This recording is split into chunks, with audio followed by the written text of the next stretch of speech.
All right, everybody, welcome back to your resilience boot camp. Speed dating? I don't know, it's all the same thing, right?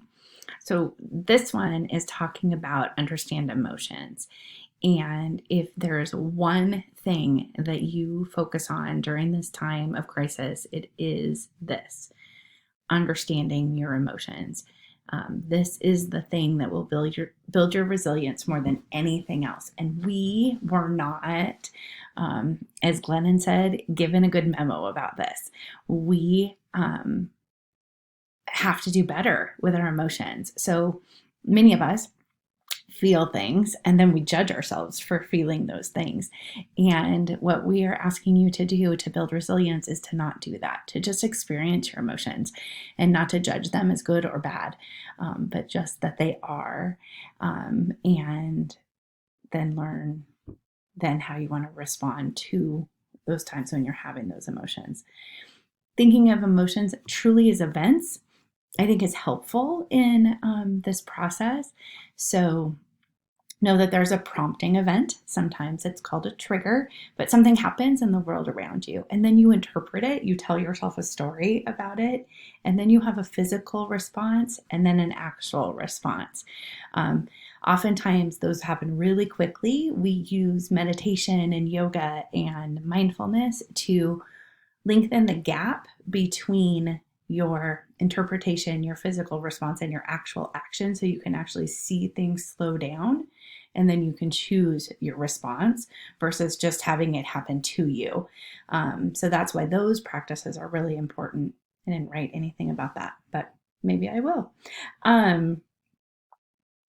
And then it just continues, right? So you have this physical response, you have an urge to act, and then you act, and then there's after effects that could trigger a new event, and your cycle of emotions just keep going.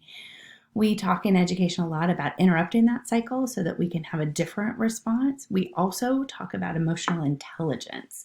And emotional intelligence is made up of four things: self-awareness, self-management, social awareness, and social management. And so from the book, Elena says, you can't manage your emotions if you aren't aware that you're having them. And you will struggle in relationships with others if you're not aware of your emotions and don't have tools to respond to them. Just will. The other thing I wanted to say is that emotions are temporary. You don't have to stay stuck in them. The other thing that I talk about up here too that we will talk more about later, because I think we were we were brought up to think that emotions are either fight or flight is our natural reaction. But we know now that there's more research around that, and there's kind of four categories that are the physical responses go into these different buckets. And knowing them help us to then choose what we want to do differently at times. So fight, flight, freeze, and fawn. And fawn is so interesting if you've ever had any trauma or abuse, to really look into. But not for speed dating resilience. That's for next week or the week after. But for speed dating resilience, I just want you to be aware of your emotions. And so a couple of assignments. One, if you haven't, go watch the movie Inside Out. It is so good. And it's so about this, about knowing your emotions and just where they come from and how they're mixed. I shared a page from Elena's workbook with some questions to reflect on the movie as well. And then track your emotions just over the next week, in a journal or a piece of paper while you're working, while you're with your kids. Just write down the emotions that you're feeling. If you want to go even a step further, write down how then you're feeling about writing that emotion down. And we'll look at for some patterns later on. And that's it, because emotions are a lot, and it's really the core of this resilience work. It's really, really important to name our emotions. The research shows, and Cooper will laugh at me, but then when you name them, you are actually taming them. When you say the name of the emotion, it brings it to a place where your physical response can be managed. But like I said, we'll get to all of that. And no good talk about emotions is complete without saying there are times when they're too much.